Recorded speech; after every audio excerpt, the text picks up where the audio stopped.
Mudah-mudahan kita semua paham. Mudah-mudahan. Intinya ini tadi Pak, untuk penjualan tetap ke 100 menit. Aktif, ini penting. Sangat penting, sangat menunjang. Untuk soft skill sekarang menduduki peringkat pertama di penjualan. Technical itu peringkat ke-24 misalnya. Iya. Salah satu sukses 89% itu attitude yang baik. 11% baru teknik. Berarti lebih ke attitude kita dulu kita benar. Saya rasa kalau nggak ada pertanyaan cukup dilanjutkan sama Pak Owner kita. Assalamualaikum warahmatullahi wabarakatuh. Ada materi.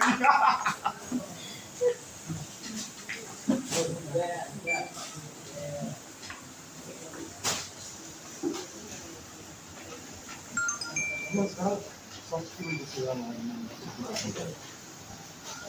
poinnya itu ada 10 poin. Apa yang soft skill? Itu bagaimana Bapak dari diri kita adalah perusahaan dalam penjualan. Ya.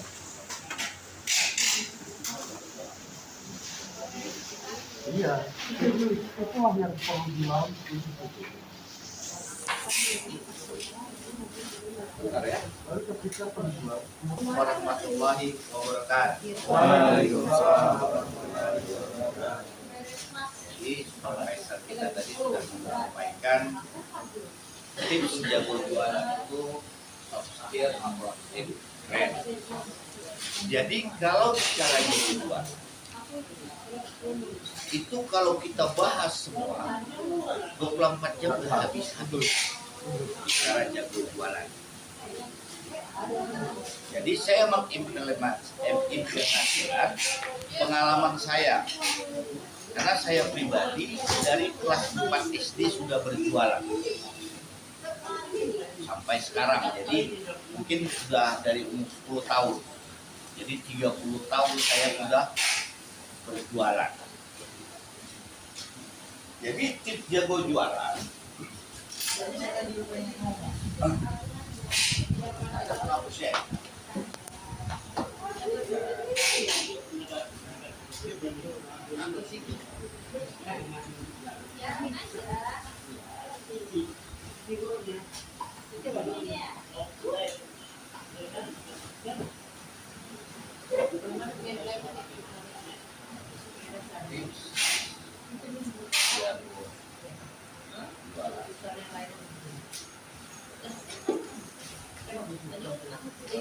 Jadi saya bilang tadi tips jago jualan itu kan banyak tuh. Nah, selain yang dari sampaikan Pak Wanto tadi, apa lagi? Coba. Yang paling pertama itu kita paham dengan produk. Oke, paham dengan produk. Bagus. Lagi? Oke, memahami kebutuhan pelanggan. Lagi? Oke ya. Kerjasama tim yang baik antara tim sales, tim purchasing sama tim manajemen. Oke, kerjasama yang baik ya. Kerjasama yang baik. Terbaca tulisan saya ini kan? Terbaca ya. Terus ada lagi? Apa deh?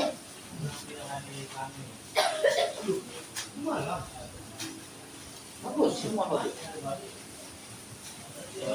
Namun sebelum kita melangkah yang lebih dalam, karena rata-rata tim kita ini basicnya bukan jago jualan. Jadi kita ke dasar dulu. Saya bagi 3 dasar tips jago jualan.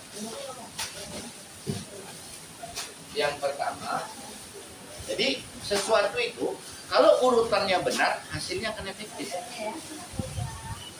Kalau urutannya kurang benar, hasilnya kurang.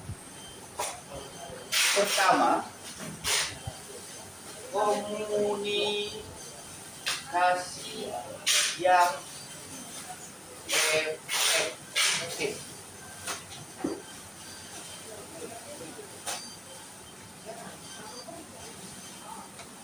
Komunikasi yang efektif. Nah, karena kita memulai dengan ini. Jadi arti komunikasi efektif ini penjabarannya luas.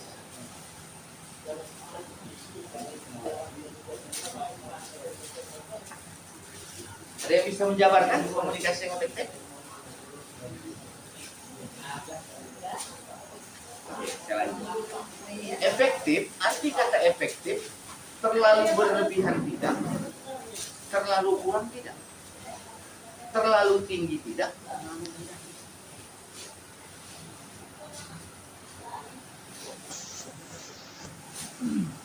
Jadi kalau kita seorang marketing terlalu pede juga nggak bagus. Tetap kita tawarin produk sehingga berlebihan, customer pernah mengalami ditawarin produk yang terlalu di ini enak nggak?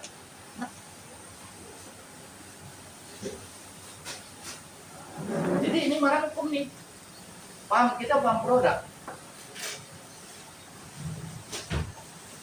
Karena langkah pertama, karena barang kita ini lebih kepada barang, kalau dalam kebutuhan itu mungkin kategorikan ke nomor 3 lah ya, kebutuhan ini ya, gitu. Jadi komunikasi efektif ini sangat penting.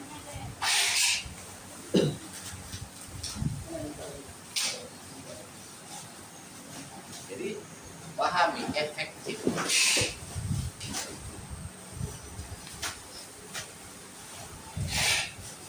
Jadi efektif ini kalau kita jabarkan terlalu berlebihan, kadang makan waktu, pelanggan pulang, kan gitu. Ini sama. Perkembangan kurang, terlalu sedikit, bikin closing. Itu awal yang duluan kalian paham. Jadi dasarnya. Jadi kalau komunikasi kita efektif, ini nggak penting. Itu mungkin yang dalam bawaan itu dari isi saja. Karena sudah terjadi. Kenapa saya mungkin tips bukan karena peran saya owner, karena saya mudahnya closing ini yang saya bangun. Efektif penjabaran luas, tahu kita menentukan celahnya bagaimana, kapan kita harus bicara, kapan kita harus mendengar. Seorang marketing terlalu berbicara juga itu nggak bisa. Kapan kita mendengar? Paham sampai sini? Paham.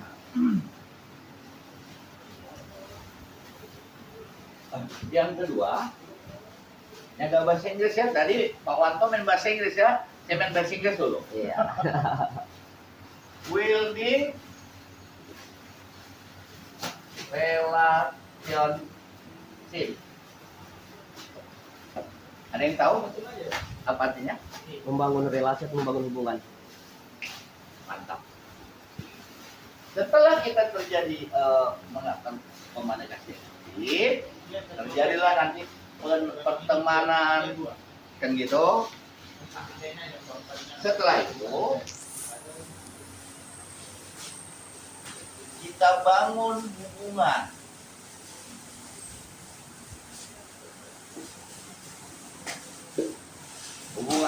Hubungan itu tergantung kita mau hubungan baik atau hubungan kurang baik, atau hanya hubungan sekedar mitra bisnis. Kau belanja, jadi wajar mereka nggak berpindah-pindah.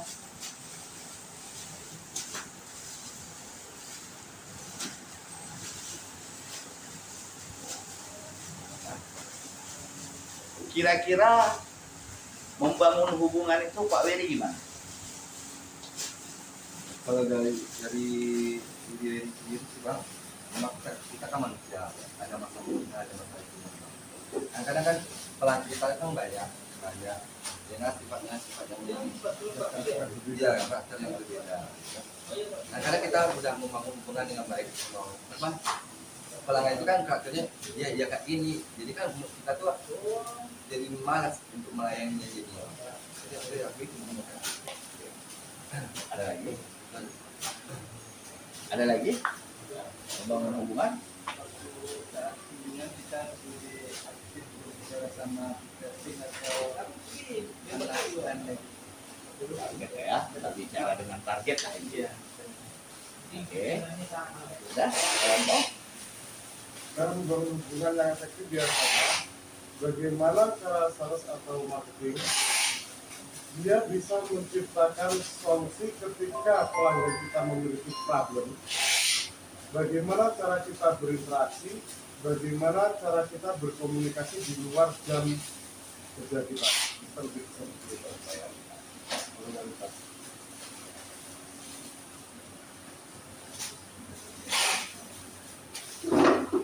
Saya luruskan pertanyaan jawaban Pak Wiri ya. Karena bisnis kita bergerak di bidang jasa.